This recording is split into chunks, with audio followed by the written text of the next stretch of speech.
Before, after. Install daw tayo ng glass door, long shower. Ayan. So bali 200, tsaka yung niya, frame niya 200 din. Ayan. Dito tayo sa Home Depot. Parang dito lahat yung ilalagay. Sliding door.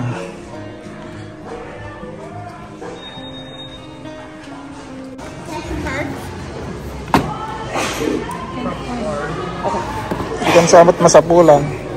Ang kansama balingag, cashier. Yan abay. Yung 199 mo dito? I-frame na dati, di ba? Ano? 199? Oh, ready from. Ito na isa.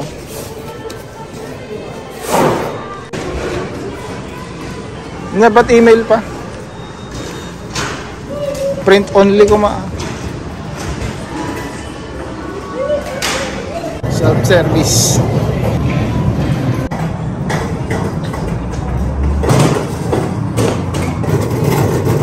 Home Depot.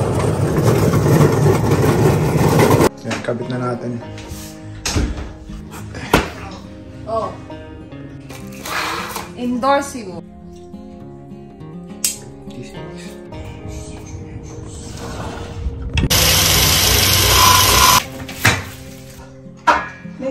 Drill na natin. Ayan.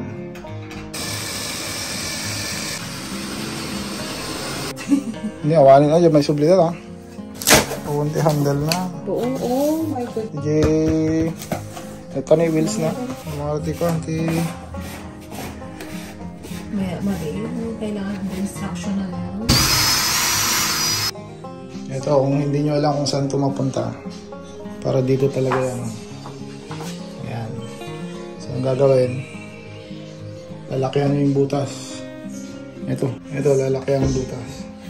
Para makapasok ito. So, ang gagawin, ito, gaganyan.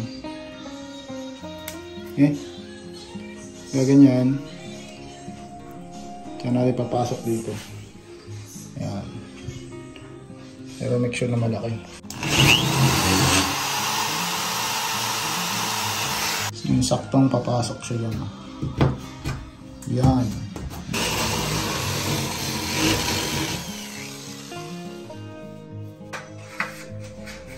So ito, dalawang stopper. Sa taas, baba. Tapos ito, gitna. So dyan. Tapos ito.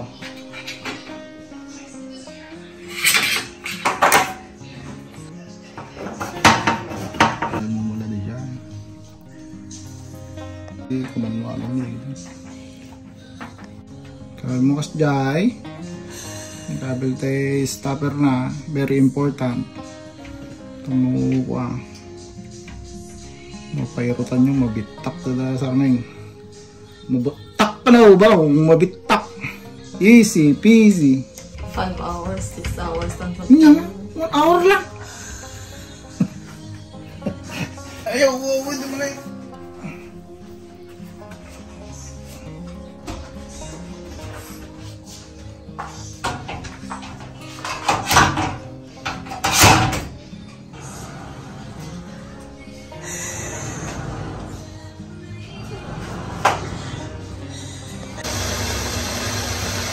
Step 3 ng ating project, lalagyan natin siya ng handle.